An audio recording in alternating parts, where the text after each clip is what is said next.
Johannes Jurnius at Utrecht. To the candid reader, a preface from the physician. Preface. I, as a testament to the ancient writers, including Olympiodorus, Plato, Zosimus, and Hermias, have also penned brief works on Egyptian subjects. These writings emerged from a quest for knowledge, as if exploring a realm of discipline. They represent the culmination of refined wisdom. The realm of mystical chemistry eludes our full comprehension.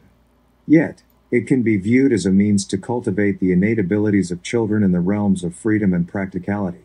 Their capable minds embrace this divine knowledge with utmost honor. Born in an era of decline, we inherited the opportunity to nurture and cultivate numerous noble disciplines. However, to safeguard the lofty aspirations of intellectual pursuits and prevent unworthy inventions from eclipsing the art of chemistry, which was attained through arduous toil and philosophical contemplation by the most worthy individuals, they left behind records of their achievements. Their intention was not merely self-serving but aimed at benefiting future generations. They poured their collective efforts into these endeavors. Encouraging the succeeding generations, Raymond implores, I urge you to tirelessly engage in reading the works of philosophers, so that you may attain mastery of this most fortuitous skill. For if weariness overtakes you from reading, you will be ill prepared for practical pursuits. Only by grounding your mind in theory can you dive into practical matters. Through this connection, one can undertake the intricate operations of the mind, immersing oneself in contemplative imagery. This individual understood the significance of preserving the remnants of ancient writings and recognized the feebleness of intellect that would arise if divine talents and the present external aids were of no avail. A2. Secreta Alchemiae Magnalia translated and elucidated 17. I was contemplating the depth of understanding that previous generations possessed through their written works. Herodotus, having learned that the Colchians traced their origins back to Egypt, brought with them the practice of shearing sheep's wool, in which this art was embedded. It comes as no surprise that the esteemed Greek nobility, renowned for their wisdom, coveted this royal script, desiring to wrest it from my possession. They positioned themselves as intermediaries, foreseeing the perils that lay ahead. They envisioned me, traversing treacherous seas and engaging in a fierce battle with a formidable king and a people more timid than dragons. Yet, the dangers of life and the arduous voyage did not deter them, driven by their ambition to appropriate the fruits of my ancestors' labor and enrich their own land, a feat they achieved. While the influential nobles of a feeble kingdom were busy plotting, this diminutive realm, formidable even to the mightiest monarchs, would find solace in the eradication of this art, thereby perpetuating their extreme tyranny from which there is no escape. It should come as no surprise that Egypt or Colchis, in ancient times, succumbed to the influence of this art. Our forebears, the inhabitants of the primordial world, believed they occupied a significant portion of it, encompassing the vast expanse defined by sacred rivers. Egypt, with its wrathful gods, became an integral part of this narrative. As time passed, the confusion that ensued led to the preservation of inscriptions on columns, while the remaining knowledge accompanied Noah on his migration to Colchis, where the art came to rest near Mount Ararat. Motivated by an innate drive for knowledge, Democritus, the Abderite, relinquished his previous works, despite their abundance, to explore other mysteries of nature. His journey took him through India, Scythia, and Egypt, where he unearthed the buried books of the Egyptian Magi from his own tomb. Through these ancient texts, he illuminated the golden essence of philosophy, casting its radiant light upon the flourishing world. Eventually, he returned, having traversed the entire realm of knowledge, compiling the works of the alchemists, which, even to this day, are falsely rumored to reside in a particular place. Pythagoras, similarly inspired, rekindled this pursuit in Egypt, immersing himself so deeply in this wisdom that he employed the noblest gold in his endeavors, shaping countless walls, and utilizing it to great effect.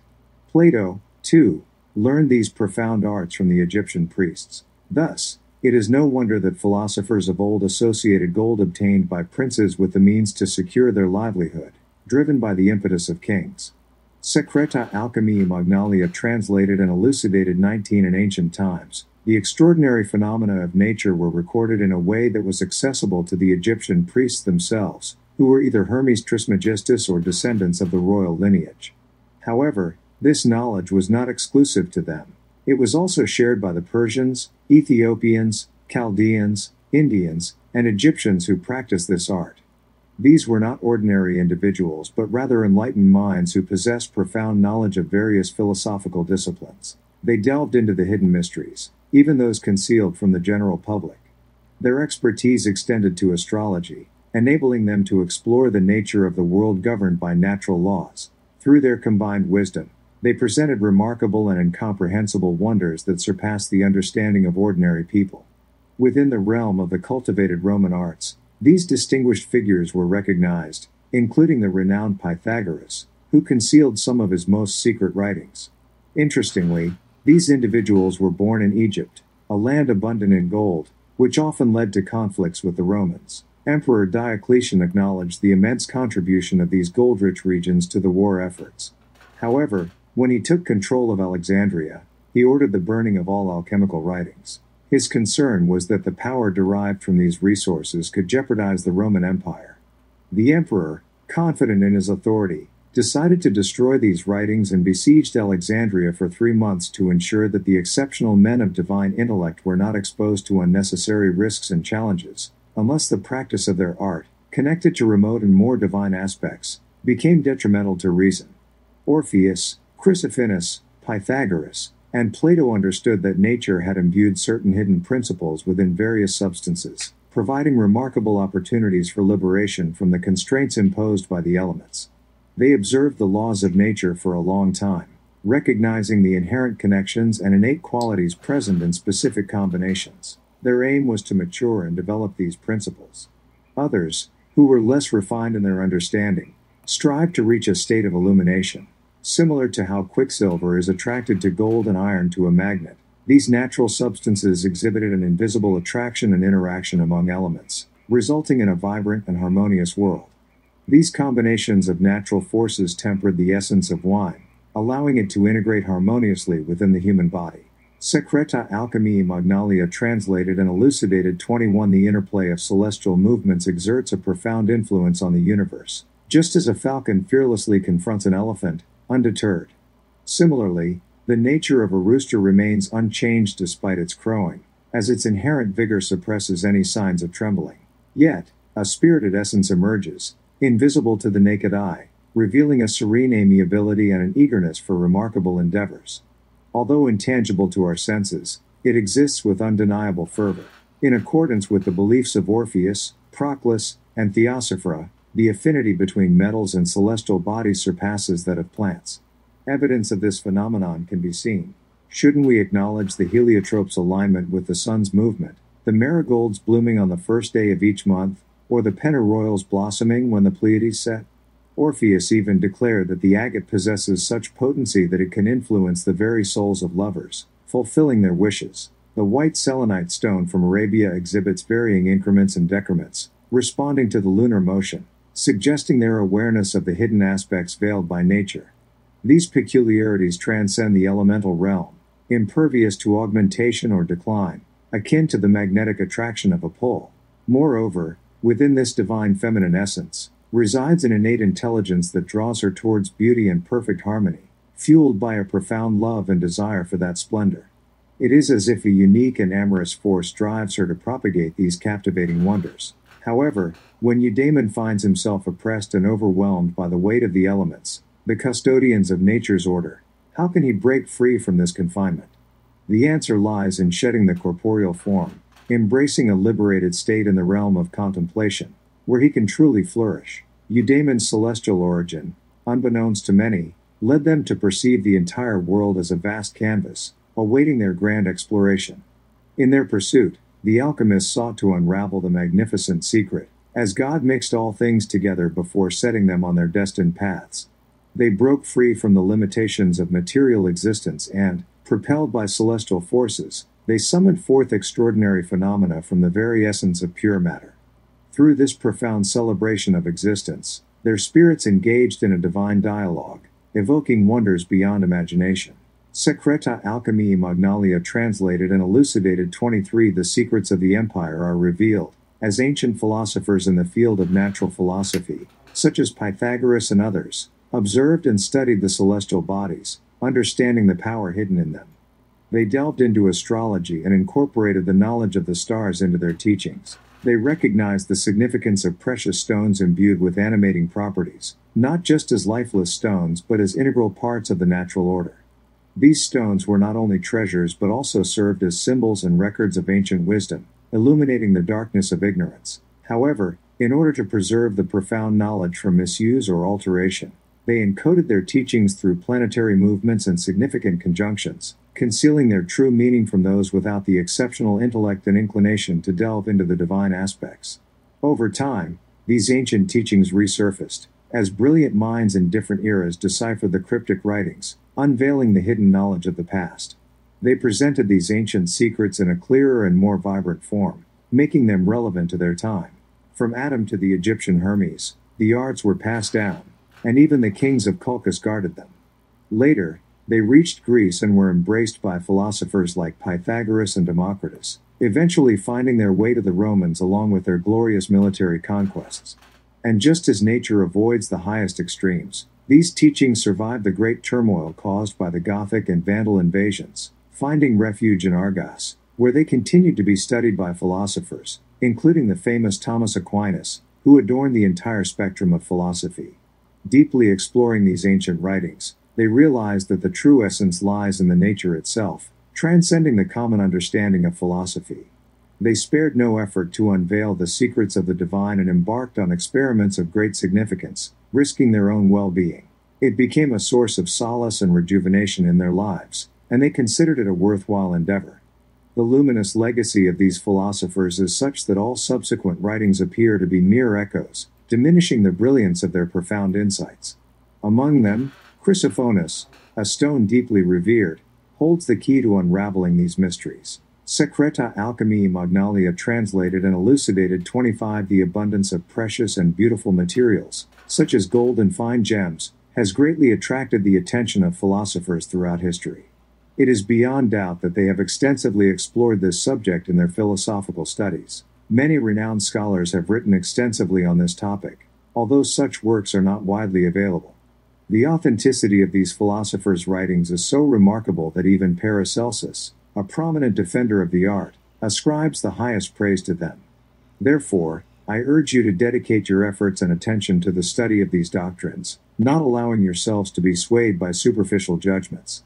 By delving into these teachings, you will gain insights into the nature of time and the insatiable desire for gold. Many of these philosophical maxims are worthy of consideration, as they reveal the fallacies and vices inherent in human nature and the world. Those who seek knowledge today, in this wretched era, are like sailors lost in a storm, mistakenly thinking that they can fashion a stone from fragments of glass.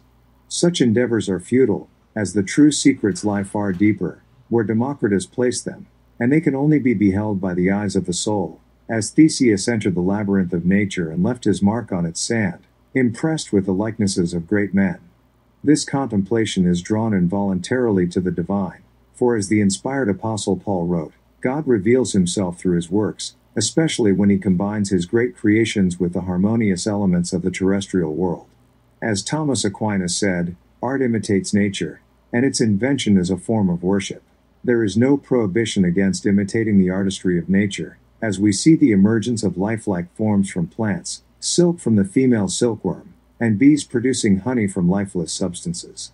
Through experimentation and observation, it is evident that even scorpions can be transformed into snakes, as witnessed by Hermes Trismegistus. SECRETA ALCHEMIAE MAGNALIA translated and elucidated 27. A herbivorous animal, born in the forest, was transformed by the nature of its diet. From the anointing of the duck's egg, toads are born, from the triangular bull, bees, and from the fish larvae, wasps. From the flesh of a vulture, scorpions are formed, and from the flesh of a lioness, leeches. Nature also transforms woodlice into slugs, reeds into aromatic plants, and back again. Lightning and thunder cast down stones, as shown by the Petrosini. In Persia, bodies are thrown into a fiery area where they do not melt but turn into smoke. Munflorus writes about a spring in Dacia that transforms iron into copper. I have seen in Padua that water has the power to change foliage into hay. Why then should we doubt the transformation of metals into gold, as demonstrated by the esteemed Thomas Aquinas with convincing reasoning? Therefore, let no one doubt the great potential of this art, for for it has been brought to light by the divine intellect and shared with the public by the excellent Doffler Daniel Bruciuafias, so that it may not be lost in perpetual obscurity. In his work, you will find nothing that is not excellently developed and mature. If the cause of its origin is duly employed, who could be more profound? Who could demonstrate the intricate truth more accurately? I certainly hope this work will not only be useful but also pleasing to the learned, as it unfolds with the intellect of Thomas Aquinas. Farewell. Dr. Lones Hurnius Ultrajectensis, A5. A treatise, of Dr. Thomas de Aquinas, of the aforesaid order, concerning the philosopher's stone, and first concerning the supercelestial bodies. Chapter 1. Beginning of Folio 11. Aristotle says in the first of the Meteors, that it is beautiful and laudable to investigate the cause of the discovery of causes, for the wise, having seen the effect of things, investigate the causes. But we see the heavenly bodies act into the elements, and from the power of the matter of one element, as from the matter of water, bring forth the form of air and fire. For every natural agent acts and brings forth something similar to itself, just as fire acts on wood and brings forth fire, and I am speaking here of the principal agents of nature.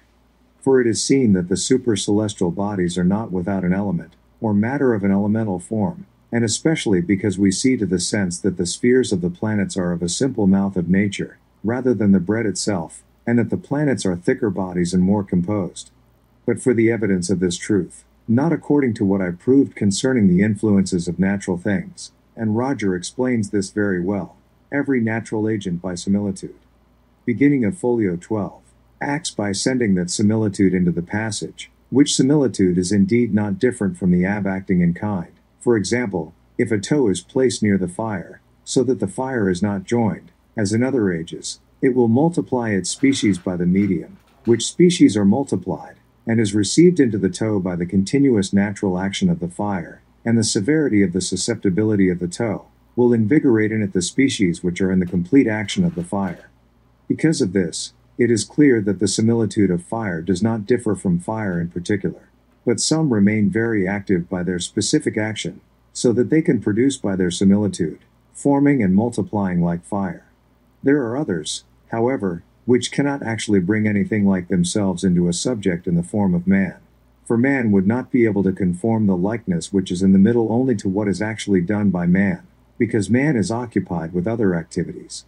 Hence, according to what Rogerius proves in his book De Influentis, if a man had such a strong action in similitude, as fire, there is no doubt that that species would become a true man, whence it cannot be said that that similitude of man is not man at all, because he puts it under specifically when, therefore, the heavenly bodies act in the elements, they act by their likeness. When, therefore, they bring up something similar to them, and as it were of the same species, then when they bring up element from element, and things elementalized by elements, it follows of necessity that they themselves should have something of the elements. And that you may see more fully, think of this in the sun, which brings forth fire from a body full of water, and from a body full of water in crystal sphere, matras, vase or flask. Secreta Alchemiae Magnalia translated and elucidated 114. Beginning of Folio 13. From this you must see that although the agent, according to what has been proved in the book on influences, multiplies its similitude by a straight and strong perpendicular line, as is evident in the tow and the fire, which are first joined at the point of that line considered perpendicularly. For when a urinal full of water or a crystal is placed before the sun, the rays of the sun are their similitude, as is clear if a mirror is placed on it, that the sun will be seen there to be multiplied by a straight perpendicular line, which passing the whole body is not broken in the water because of the chance of its action, and by straight lines not perpendicular, or which are broken in the body of the urinal, become oblique in the water and pass to another side, and join together at the point of a perpendicular line. And it should be combustible in points, so that if it is attached to the tow it is immediately ignited, as is clear here, on account of which the similitude of the sun or the ray of the sun is confirmed. Fire is produced by the continuous action of the sun. Therefore the sun has a fiery nature in itself, but this in burning mirrors. For I suppose that a mirror is made of such a composition of deposition, and of the form of the most polished steel, that the whole of one line becomes combustible, in such a way that when it is attached to a city or to a state or to some place it burns incessantly. Thus says Othen in the book about burning mirrors.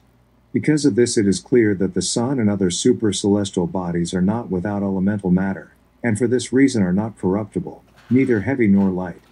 Hence it is necessary to distinguish between the elements, because they are the purest, simple, not having the power of transmuting one into the rest, because their matter is contained in its form. Beginning of folio 14. And these elements can be supercelestial bodies, for we literally put water above the firmament, and the watery or crystalline heaven.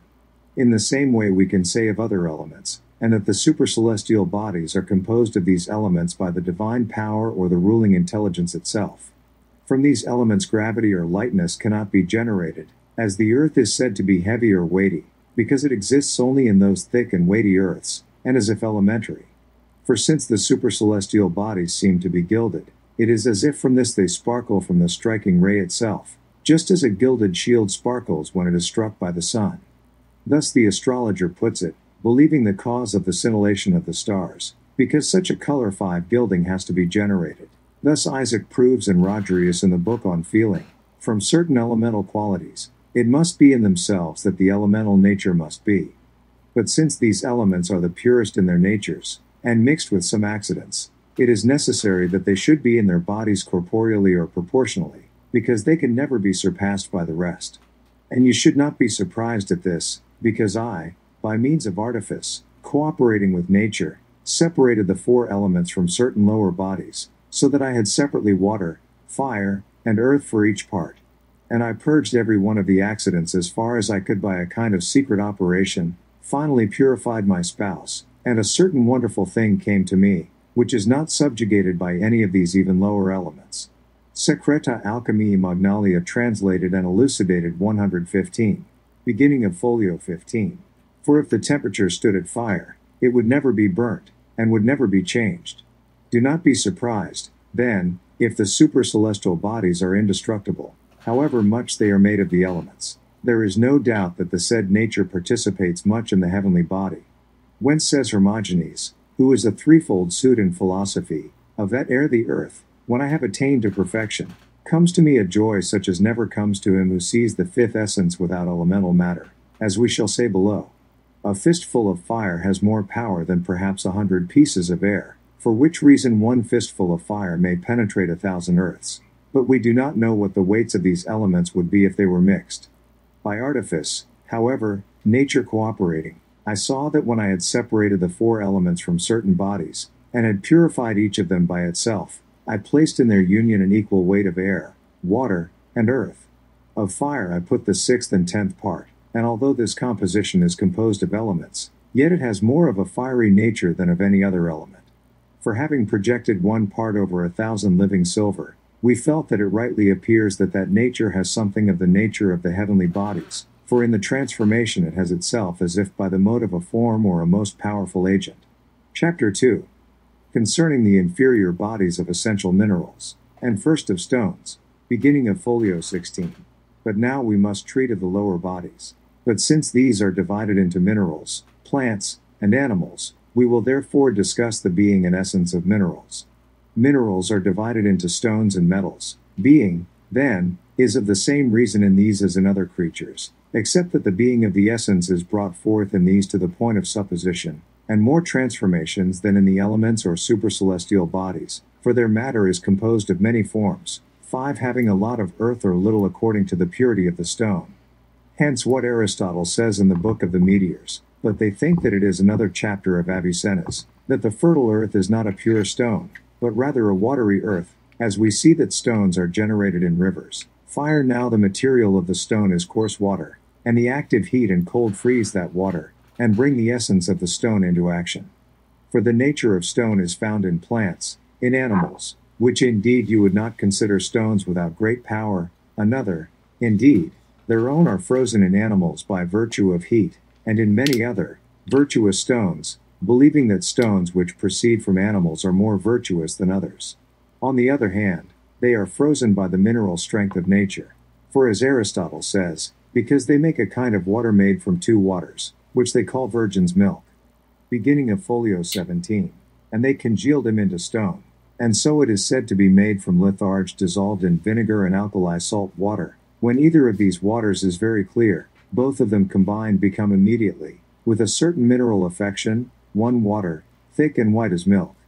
So the smiths imbibe what they wish to coagulate into stone, and it coagulates, just as if a lime of silver or some other body of this kind is impregnated with water, and afterwards placed in chemistry at a slow fire, it will become a stone, for that milk has the nature of coagulating the gears into stones.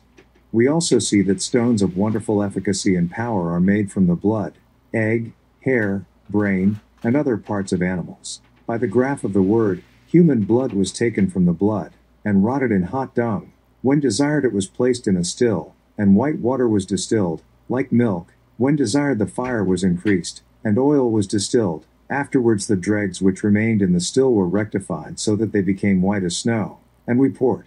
SECRETA ALCHEMIAE MAGNALIA translated and elucidated 118 its oil, and it became a clear and red stone of wonderful efficacy and power, so that it was able to restrict the flow of blood and expel many infirmities. We also extracted water from the plants, that is to say, we burnt the plants in the calcination furnace. Moreover, we turned the lime into water, and distilled it and coagulated it, and that stone will become of the best power and efficiency according to the power of the plant and its diversity. Some also make stones by artifice, so that they appear completely in every aspect of stones, like natural stones, as they make blue like natural blue, and sapphire like another, which indeed is a general method. B. Beginning of folio 18. For they say that the material of all precious stones is crystal, which is water having little earthiness coagulated by the action of a stronger cold. For they grind the crystal on a large scale, soak it in some very clear sharp waters, dissolving it by grinding and drying it many times with their sharpness, so that they become as if of one nature. Afterwards they place the preparation under hot dung, and there for a time it is turned into water, which they drop into water to make it clear. And parts are fine. Afterwards they have another red water made of the children's urine and red calcined vitriol. In the same way they often distill and combine the two waters according to weight, and put them in dung where they are best combined, and distill them together, and then freeze them in a slow fire in chymia, and it becomes a stone completely like hyacinth. And when they want to make sapphire, they have a second water made with urine and ajalmo, azurino, possibly lapis lazuli, and so on others according to the diversity of colors, from all of which it is clear that the nature is heat or cold, so that it is the thin heat, or the most intense cold, which bring forth from that material the form of a stone in suppository or buried water. But in stones we see three things, as in other things, viz., substance, power, and operation. We have to judge of the virtues by the secret operations most effective and hidden in certain stones. Such are the operations of nature and of the supercelestial bodies, and if they have something of virtue and substance and do not say that they are composed of the sun, substance of the stars. Beginning of folio 19. The substance of the stars may be composed, but they say that they have something above the virtues of these four elements, as some stones share something of the nature of the stars, of the five supercelestial bodies, the second of which I touched upon in the treatise on the supercelestial bodies. Because I separated the four elements from certain bodies, purified them, and united them together, there came to me a stone of such efficacy and power, that it was a wonderful nature, against which the gross lower elements had no possession, of which Hermogenes, as Aristotle calls the Father who is threefold in philosophy, and completely perfect as regards the substance of the sciences and their power and their operation, he says, there was a guard for me such as never had been. They see the fifth essence without the elemental nature of the SECRETA ALCHEMIAE MAGNALIA translated and elucidated 119 lower virtues. Because of this it clearly appears that some stones have something of the fifth essence, and it is fully and clearly known, is the reason for the working of this modern art.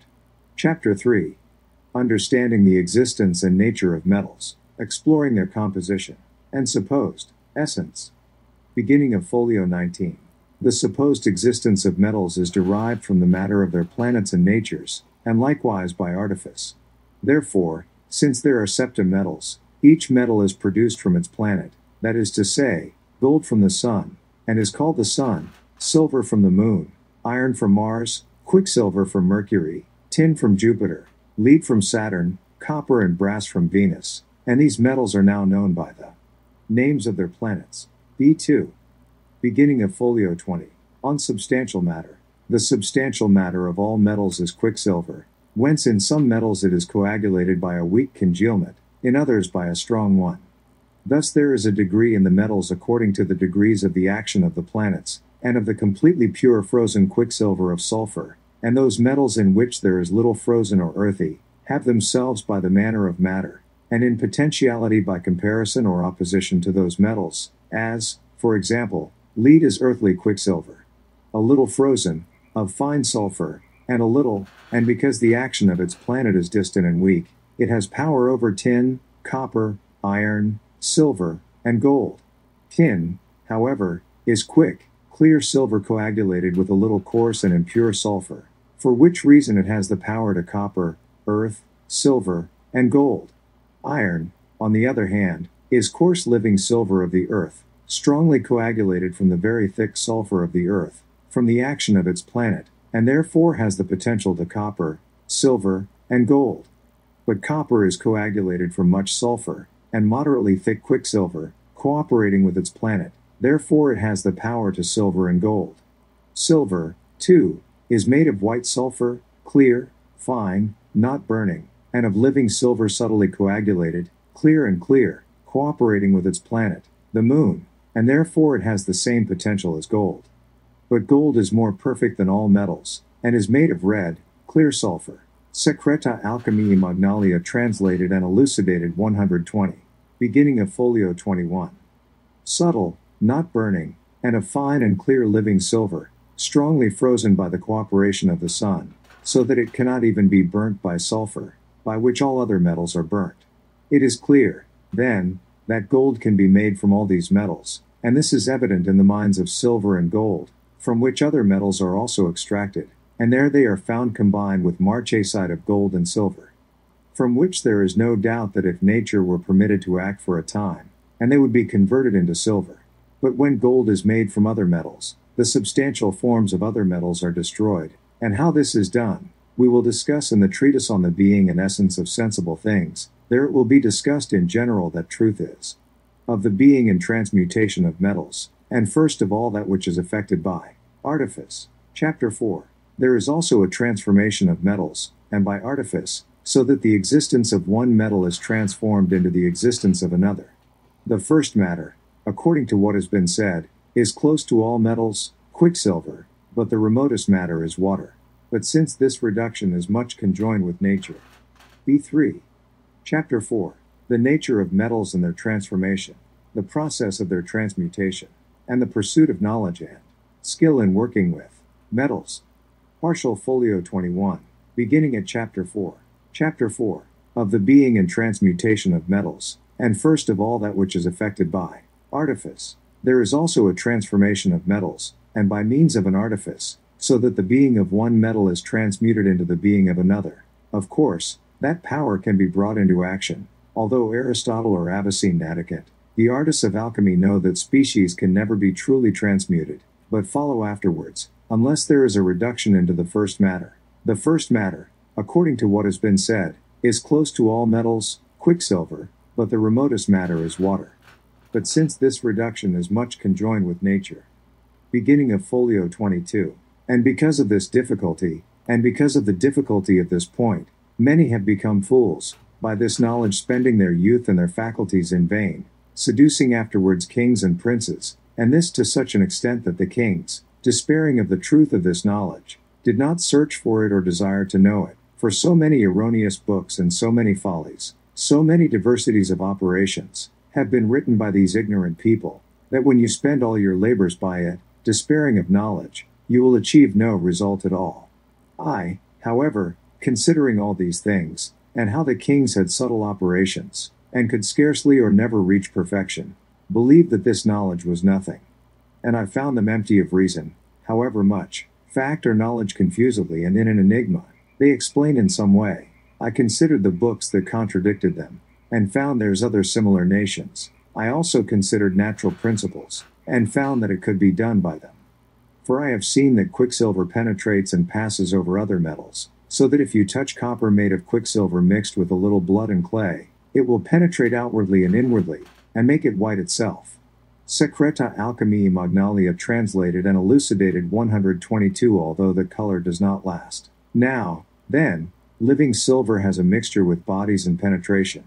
I therefore considered, what if he were restrained from flying away, and were of 6 dispositions with the bodies, and made that copper and other bodies were not burnt by others which burn copper and do not burn silver, that he would be like silver and have such power.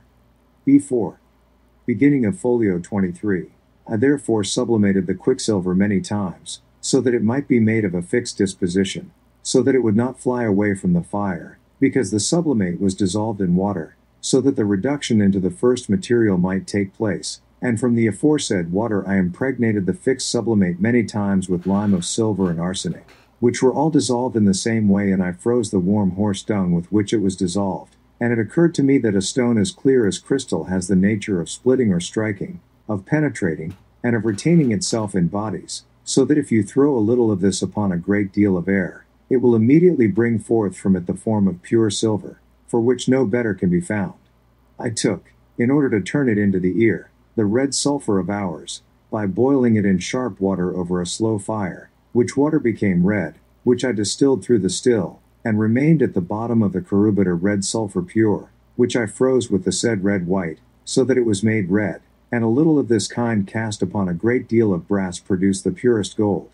Now this method which I posit is general and secret, and I do not posit it for this reason, that any one should begin to work, unless he were perhaps very much perfect in the methods of sublimations, distillations, and freezings, nor in the forms of vessels, and in the quantity and quality of fires. I also saw brandy at Bielgat, as much, not fixed upon the copper, it whitens very much, so much so that if you mix it with half of pure silver, you will have good silver, but still not pure, for it does not come out white from the fire. Sublime gold does the same thing, but this method is said to transform one metal into another. B4. Chapter 5. Through the process of procuring the new sun and moon, their virtue can be extracted from mineral sulfur. Beginning of folio 24.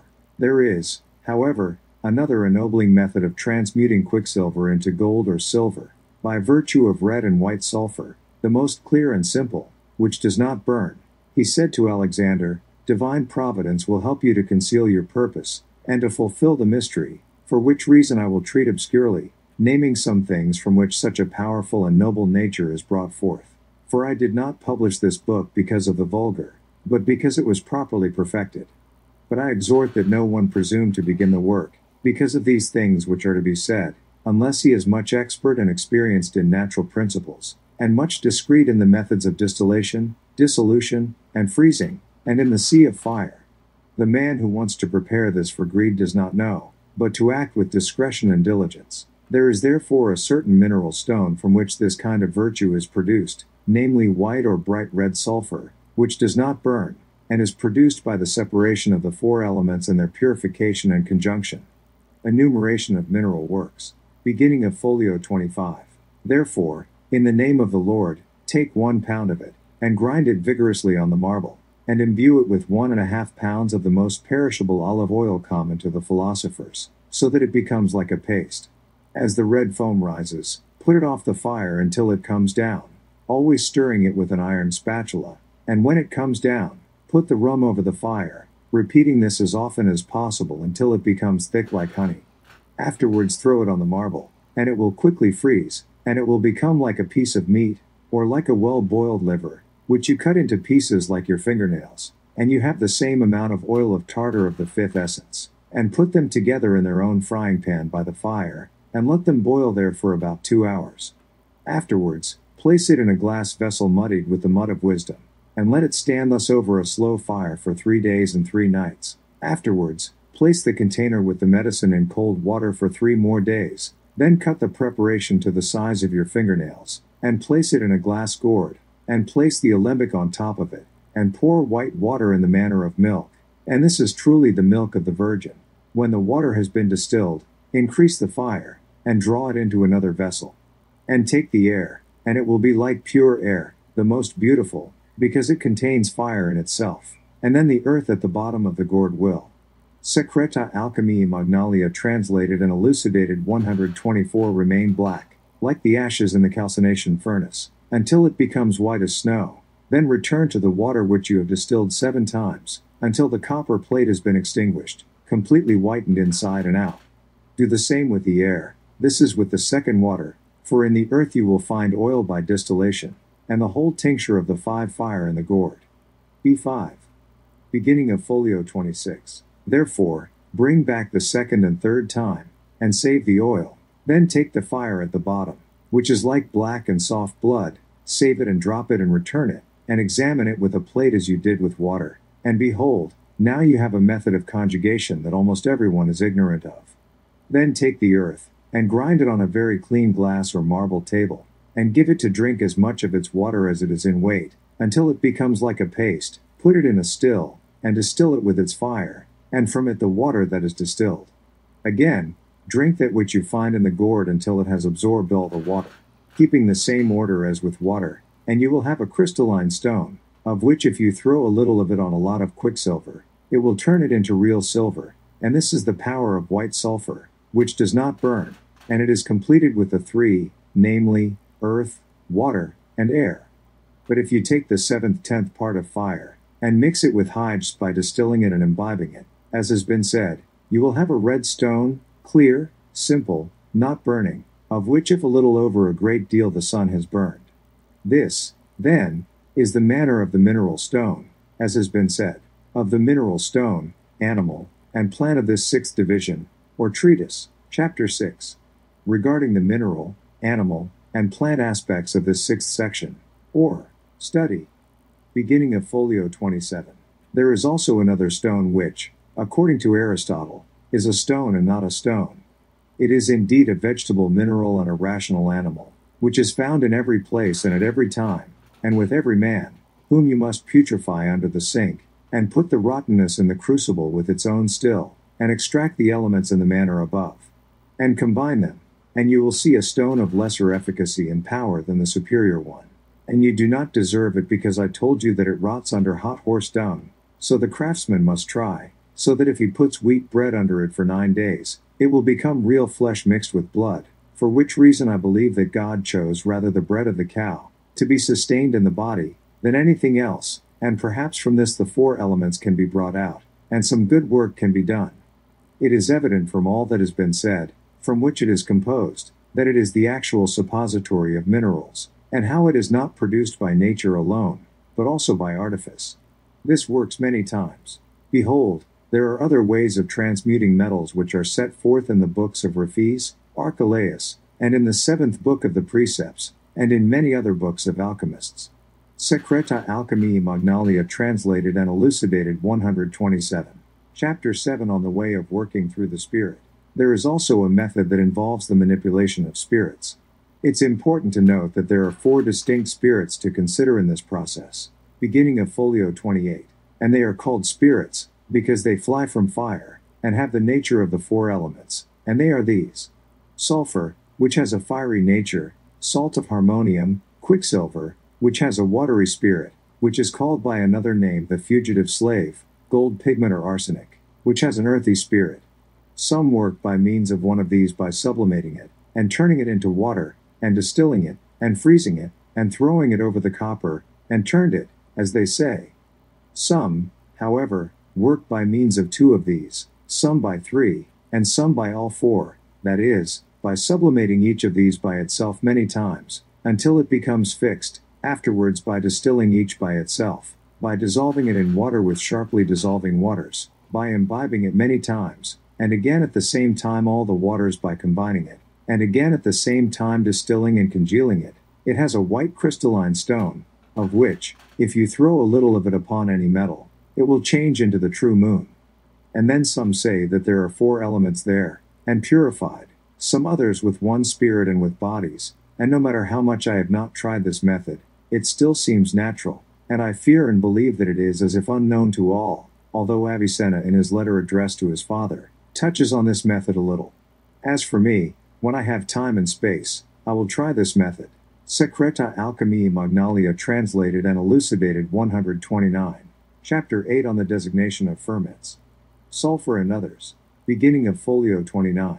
Let 2 parts of Saturn be taken, if necessary, for the sun, and the moon, Jupiter, and the third part of Mercury, and the piety of amalgam. For it will become a kind of brittle stone, which is often ground upon the marble, and by imbibing it with the most acrid vinegar and salt water, well prepared together, in turn imbibing and drying, as long as it contains in itself the greatest substance of water, then from the water of the crushed rock of that jamin, until it becomes as soft as it has been made, and put it to dissolve, and it will be completely dissolved in water, which water should be distilled 3 or 4 times, and freeze, and you will have a stone that will turn to Moon and Jupiter. Chapter 9 of the assignment of the reduction to Jupiter, or the manner of working with the Sun. For the Sun, take purified vitriol, red calcined, and dissolve it in the urine of children, and distill the whole, and do this as often as the water is very red, so that they may be better incorporated, and pour them both together, and freeze them, and you will have a red stone similar to blue, of which you throw 1 part over the 7 parts of Mercury, or of Saturn, purified and fixed, into the Sun facing the Sun, for it has as it were the nature of yeast. They will also be found in the books of other operations, many, as if infinitely confused, beginning of folio 30, which leads men to error, and to the loss of their own without benefit, and especially in preparations, of which it would be a long time to tell.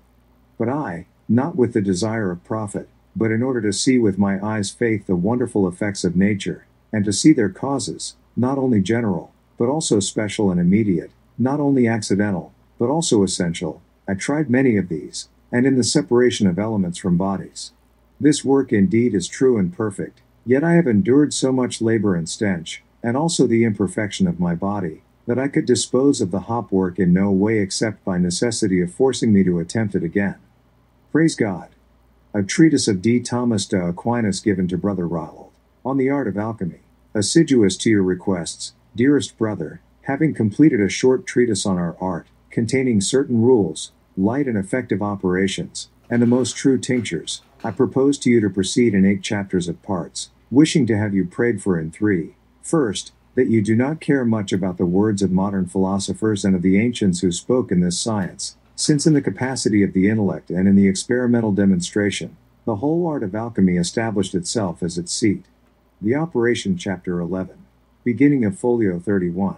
Philosophers, however, wishing to exalt the truth of science, spoke as if everything were figurative.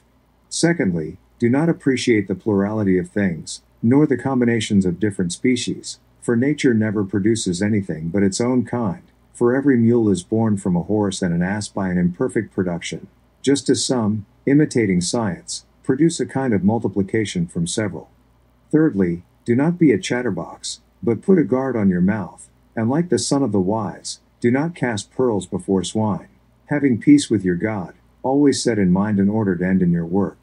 You may believe for certain that if you had the said rules delivered to me by D. Albert, you would have had before your eyes, it would not be necessary for you to seek the kings and magnates, but the kings and magnates would pay you all the honor.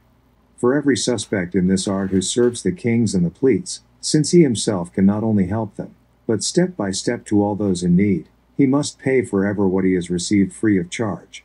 Therefore let the aforesaid rules be indubitably signed and sealed in his heart with a secret seal, for in the above book handed down to the common people, I spoke philosophically, but I wrote more openly to you and to your most secret son, confiding in your silence. SECRETA ALCHEMIAE MAGNALIA translated and elucidated 135, of Operation Chapter 11. Beginning of folio 32. Because according to Avicenna in his letter to the region of S.t.e.m, we are looking for a substance true and to make one of many, firmly fixed, which, placed over the fire, will support itself, which will be penetrative and penetrating, tinging Mercury and other bodies with the strongest tincture with due weight, the nobility of which tincture the treasure of the world exceeds the universe. For our one thing makes us three, two finally exist as one. As Avicenna says, how the substance finally becomes one, we must have patience, delay, and a tool. Patience, because, according to Gebris, haste is from the devil, therefore he who is not patient, let him suspend his hand from operation. A delay is also necessary, because every natural action, which our art follows, has its own mode and determined time. Instruments are indeed necessary, but not many, as will be clear from what follows, since our work in one thing makes us two finally exist as one. As Avicenna says, how the substance finally becomes one, we must have patience, delay, and a tool. Patience, because, according to Gebris, haste is from the devil. Therefore he who is not patient, let him suspend his hand from operation. A delay is also necessary, because every natural action, which our art follows, has its own mode and determined time. Instruments are indeed necessary, but not many, as will be evident in what follows, since our work is accomplished in one matter, one vessel, one way, according to Hermé, and one operation. Although this medicine may be aggregated from several, it is nevertheless one single material, needing no other extraneous matter, except white or red yeast, therefore it is purely natural, placed in no other work ever, from which, in the regime of the work, different colors will appear according to the times. Even in the first days it is necessary to rise in the morning, and see if the vineyard has blossomed. In the subsequent days I have driven a changed raven in the wilderness, and many colors, in all of which the white is intense. Waiting, where I live, let us wait without any mistake for our king elixir or simple powder with one touch, which stone has as many names as there are things in the world. But to make myself briefly ready, our material or magnesia is our argentum vivum, living silver, mineral. SECRETA ALCHEMIE MAGNALIA translated and elucidated 136. Beginning of folio 33.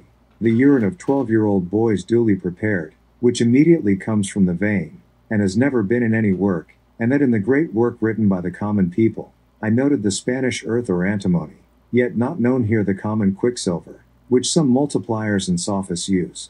From which, if something is done, it is said that only the multiplication has a little tint with respect to mastery, although it will give large expenses, and if it pleases you to work at it, you will find the truth in it, but it requires a long digestion.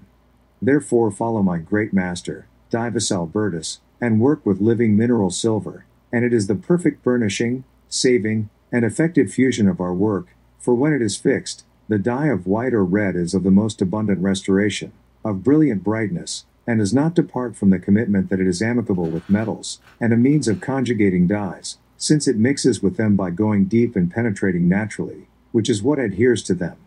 See Chapter 3, of the composition of mercury and its separation. Beginning of folio 34. And although our work is accomplished from our mercury alone, it still needs a warm red or white, so it mixes more easily with the sun and the moon and becomes one with it, since then the different bodies share more of their nature, therefore it makes others more perfect that contain more of mercury. Therefore sun and moon and those containing more of it are mixed to red and white, they are fixed in standing fire, since Mercury himself is the only one who completes the work, and in him we find everything we need for our work, to which nothing extraneous should be added. The sun and the moon are not extraneous to him, since they themselves are reduced in the conception of the work to their first nature, that is Mercury, wherefore they took their origin from him. But why do they strive to complete their wealth from mercury alone, or from simple magnesia, elevating it in the most acrid vinegar, boiling it in oil, sublimating it, roasting it, calcining it, extracting the fifth essence by distillation, twisting mercury itself with the elements, and other infinite tortures, and believing in its own operations? If something great is found out of them, in the end they find a small profit. But believe me, my son, that our whole mastery is only in the government of fire, from the capacity of energy. For we do nothing, but the power of fire works our stone well with a little effort and a few expenses. For example, when our stone has been in its first nature, that is, once dissolved in the first water or the milk of the virgin or the tail of the dragon, then the stone itself kicks itself. It sublimes, distills, reduces, perfects itself in a single vessel without the manual operation of another. Acknowledge, then, my son, how the philosophers have spoken figuratively of manual operations, so that you may be assured of the purification of our mercury. Beginning of folio 35. Take therefore the mineral mercury, or the Spanish earth, our antimony, or the black-eyed earth, which are all the same, and not inferior to their kind, and which has not previously been placed in any work, 25 pounds or more, and cause it to pass through a thick line of cloth 3 times, then make it pass through the skin of a hare, and lastly make it pass through a thick line of cloth, and this is the true lotion, and pay attention if anything remains in the leather from its coarseness, or any thickness of sordial or fetus, then mercury itself is of no use for our work. But if nothing appears, Secreta Alchemiae Magnalia translated and elucidated there, it is good, and it is known that with this mercury, with nothing added to otherwise, complete the work, it. 138. It can do. Secreta Alchemiae Magnalia translated and elucidated 139. Chapter 4 The Mode of Amalgamation. Beginning of folio 36. Since our work is accomplished from mercury alone, with no extraneous addition, therefore the method of composing the amalgam has been briefly stated. But some here misunderstand the philosophers, because they believe that from mercury itself and its labors are compared, and that you add nothing extraneous to mercury, and know that gold and silver are not extraneous to mercury, therefore, reduced to their first nature, they are called the sisters and counterparts of mercury, from their composition and at the same time fixation. The virgin's milk will emanate. If you understand this place clearly, you will obtain what you wished for. Secreta Alchemiae Magnalia translated and elucidated 141. Chapter 5 on the composition of Sun and Mercury. The common recipe of the purified sun, that is, heated in the fire, because it is a red yeast, 2 ounces, cut into a small fruit, with forceps add mercury 10 and 4 inches, and make the mercury smoke on the tile, and dissolve the sun, and move it with a stick with wood, until the sun is well dissolved and mixed, and then pour the whole into clear water, and into 1 glass or stone ladle, and wash often by wiping and changing so long that the whole black color recedes from the water. It is in our land, with which, when cleaned, make the amalgam pass through the leather well tied above, squeezing out the whole amalgam except for 2 ounces, and there will remain in the leather the ounces of things suitable for our operation. And pay attention that there must be neither more nor less than 2 ounces of the whole material in remaining leather. If it was more, decrease it; if it was less, add it. And these 2 ounces expressed, which are called virgin milk, reserved for the second operation. Let the material of leather be placed in the glass, and the glass in the furnace drawn above, and the lamp lighted below, so that it burns continuously night and day, so that it is never extinguished, and the flame, once enclosed, is struck by a straight path, yet does not touch the pot, all parts of the furnace being well earthed in the same way. Beginning of folio 37. All the parts of the furnace are well greased in the same way. But if after a month or 2 you choose to look at the living flowers and the main colors, for example black, white, lemon, and red, then without any operation of your hands, under the control of fire alone, the manifest will be hidden, and the hidden becomes manifest. Wherefore our matter leads itself to the perfect elixir, turning itself into the finest dust, which is called dead earth, or a dead man in the grave, or magnesia thirsting, because the spirit is hidden in that grave, and the soul, as it were, departed. Allow it to stand then from the beginning until 26 weeks, and then the course has become thin, light weighty, rough soft, and bitter sweet, by the revolution of natures, completed secretly by the power of fire. When, then, you see your powders dry, and if you want proof and expenses, dye them. Afterwards I will teach 1 or 2 parts. Since 1 part of our work only dyes 7, mercury is well bathed.